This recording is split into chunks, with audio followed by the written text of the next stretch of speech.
Hi friends, welcome to सुजी पाठशाला। आज आम क्लास 8 जो विज्ञान बही रही नूतन विज्ञान बही जिज्ञासा तार द्वितीय अध्यायर क्वेश्चन आंसर डिस्कसन करवा विषय ना कौन अच्छी अणुजीव जगत। यार क्वेश्चन आंसर लिखिया।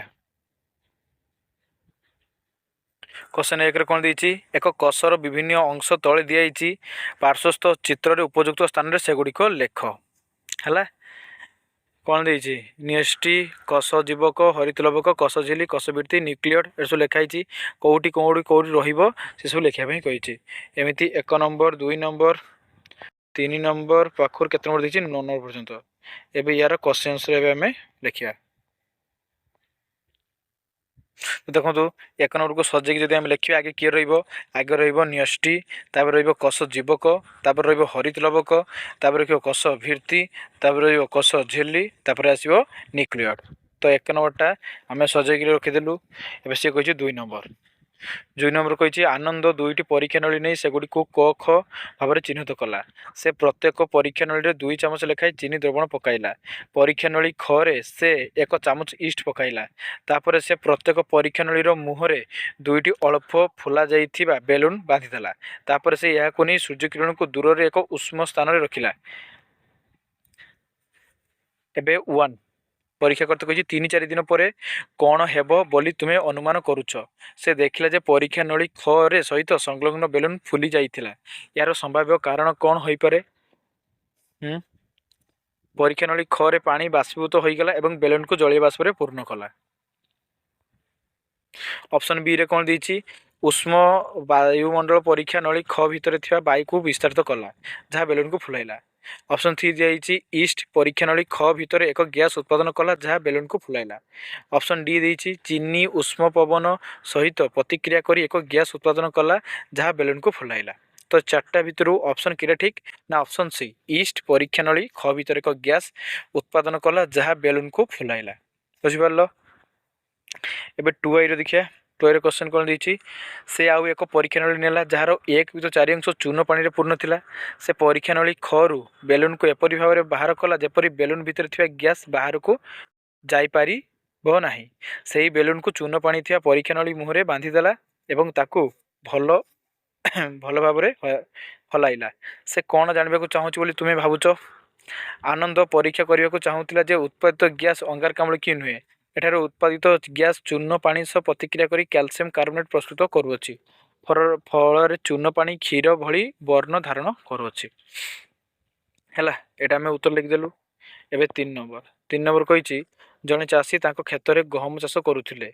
से भल अमल पाइबा से माटी रे जैविकजान युक्त सार मिसाइले पाख पड़िया आउ जड़े चाषी बिरी फसल करुले किंतु से भल फसल पाइबा जैविकजान सार मिसाई को पसंद कले ना। यार कारण गुड़िक कौन बोली भावुच कि? उत्तर कौन लिखा ना बिरी हूँ एक डाली जातीय फसल। डाली जातीय उद्भिद चेरर गंठी में राइजोबियम बीजाणु सहजीवी भाव में बास करे। यही बीजाणु वायुमंडल जैविकजान को आनी उद्भिद को जगाई थाए। तेणु बिरी फसल कला बेले माटी में कृत्रिम जैविकजान युक्त सार मिसाइबार आवश्यकता न थाए। यही कार्य राइजोबियम बीजाणु द्वारा प्राकृतिक उपाय आपे आपे हो जाए। से तुम्हें जब के बिरी चाष कर ताले से बिलरे तुम्हें कौन कर धान गछ लगे भला आ सार किसी देवा दरकार ना। 4 नंबर तन्मयी निज बगीचार 2टी गात क ख खलिला। गात क फल पनीपरिया चपा सहित सुखिला पत्र मिसाई पकाइला। गात ख फल पनीपरिया चपा सहित सुखिला पत्र मिश्रण कला नहीं। तापर उभय गात को माटी रे घड़ाई देला एवं 3 सप्ताह पर पर्यवेक्षण कला। से कौन परीक्षा करने को चेष्टा करुच्ची ना आम उत्तर लिखिपर। एठारे तन्मयी कंपोस्ट भाव में परीक्षा करने को चेष्टा करुच्ची। गात क सबुज अलिया और सुखिला पत्र मिश्रण पचन पाई आवश्यक होउथिबा कार्बन जैविकजान संतुलन प्रदान करता है। टुआई गात खे उपरोक्त संतुलन अभाव रही है तेणु यह धीरे धीरे पचिजीव एवं गंध बाहर।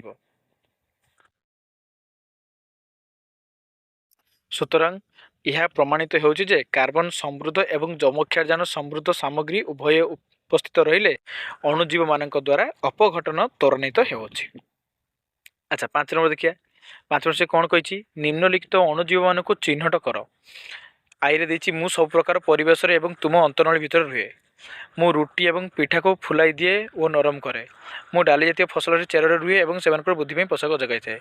तो देख पाँच नंबर आई उत्तर लिखिपर मुझे सब प्रकार परिवेश तुम अंचल रही किए जीवाणु जीवाणु सबुआड़े अच्छी टू आई कौन देखिए मुझे रुटी और पिठा को फुलाई दिए और नरम करे ईस्ट ईस्ट कम रुटी और पिठा को फुलैवा आउ टू आई थ्री आई देखिए कौन कही डाली जातीय चारे किए रही है किए सए राइजोबियम बीजाणु थाए 6 नंबर अणुजीव मानक से बुद्धि सर्वोत्तम तापमात्रा वायु और आर्द्रता आवश्यक करे जानापी एक परीक्षा प्रस्तुत कर ना परीक्षण में 3टी पाउंडटी खंड संग्रह करा जाऊ प्रथम टी को उष्ण और आर्द्र परिवेश रे सिंक निकट रखा जाऊ द्वितीय टी को शुष्क परिवेश रे डब्बा भितर रखा जाऊ तृतीय टी को ठंडा परिवेश रे रेफ्रिजरेटर रखा जाऊ पर्यवेक्षण 3 दिन पर देखा जे प्रथम पाउंडटी खंड में सर्वाधिक परिमाण में कवक वंश विस्तार होउछि सिद्धांत तापमात्रा आर्द्रता और वायु उपयुक्त परिमाण में मिसिले कवक मानकर बुद्धि त्वरान्वित होता है 7 नंबर कौन कही 2 खंड पाउंडटी नियो और से खंडे हाथ धुआ जगह पाखे एक प्लेट रख अन्य खंडटी फ्रिज रख 3 दिन पर तुलना कर तुम पर्यवेक्षण को लेख तुम पर्यवेक्षण में व्याख्या कर आम लिखिपर पर्यवेक्षण हाथ धुआ जगह पाखे प्लेट रखाई पाउंडुटी कवकर बुद्धि अधिक परिमाण होता है किंतु फ्रिज रे रखा पाउंडुटी कवकर बुद्धि होई न थाए सिद्धांत हाथ धुआ स्थान में उष्ण और आर्द्र परिवेश जीवाणु वंश विस्तार पर अनुकूल होता किंतु फ्रिज रे ठंडा परिवेश जीवाणु मानकर वंश विस्तार पर प्रतिकूल स्थान होता है 8 नंबर दीपक लक्ष्य कला जेते बेले दही गोटे दिन सेहीपरि भाव में रखी दि जाए ता अधिक खटा हो जाए यही पर्यवेक्षण 2टी संभाव्य व्याख्या कौन हो पारे ना आम जाचु दही कौ एसिड अच्छी लाक्टिक एसिड अच्छी ना तो आम लिखिपर दही अणुजीव मैंने वंश विस्तार कर लाक्टिक अम्ल सृष्टि करते अम्लर मात्रा अधिक हो दही खटा लगी था और उष्ण तापमात्रा वंश विस्तार द्रुत होता है तेणु अम्लर उत्पादन मात्रा वृद्धि पाए वो अधिक खटा हो जाए है लास्ट क्वेश्चन 9 नंबर से कही चित्र 2.15 रे दिया चित्र को देख एवं निम्नलिखित प्रश्न गुड़ी उत्तर दियो आई रे कौन देछि फ्लास्क करे चीनी द्रवणर कौन देखुच ना फ्लास्क करे आम जो चीनी द्रवण देखुचे कौन कौन देखुचे एठारे ना फ्लास्क करे चीनी द्रवण किण्वन प्रक्रिया संपादित हुए यही प्रक्रिया रे वायुमंडल को अंगारकाम्ल गैस निर्गत होता है और यही प्रक्रिया रे अल्प परिमाण में अल्कोहल उत्पादित होता है तुम्हें जदि मद जदि तैयारी करने चाहूच ताले किण्वन मददी तुम्हें मद तैयारी कर बुझिपार अच्छा 2 आई 4 घंटा पर तुम्हें परीक्षा नली ख रे कौन देख या कहीं घटला बोली तुम्हें भावुच ना 4 घंटा पर ख परीक्षा नली चून पानी दुग्धवर्ण धारण कर देखा जाए कारण किण्वन प्रक्रिया को सृष्टि होता अंगारकाम्ल गैस फ्लास्क करू परीक्षा नली मध्य को आसी चून पानी सह प्रतिक्रिया करें तेणु एठारे अंगारकाम्ल गैस उपस्थिति सुनिश्चित हो पारुछि 3 आई फ्लास्क करे जदि ईस्ट मिश्रण करा न जाए तेबे कौन हेबो ना फ्लास्क करे जदि ईस्ट मिश्रण करा न जाए तेबे किण्वन प्रक्रिया संपादित हेबो नाही वो अंगारकाम्ल गैस परीक्षा नली ख मध्यरु जीवो नाही एठारे थिबा चून पानी रो वर्ण रे कोनसी परिवर्तन हेबो नाही बुझि पारछो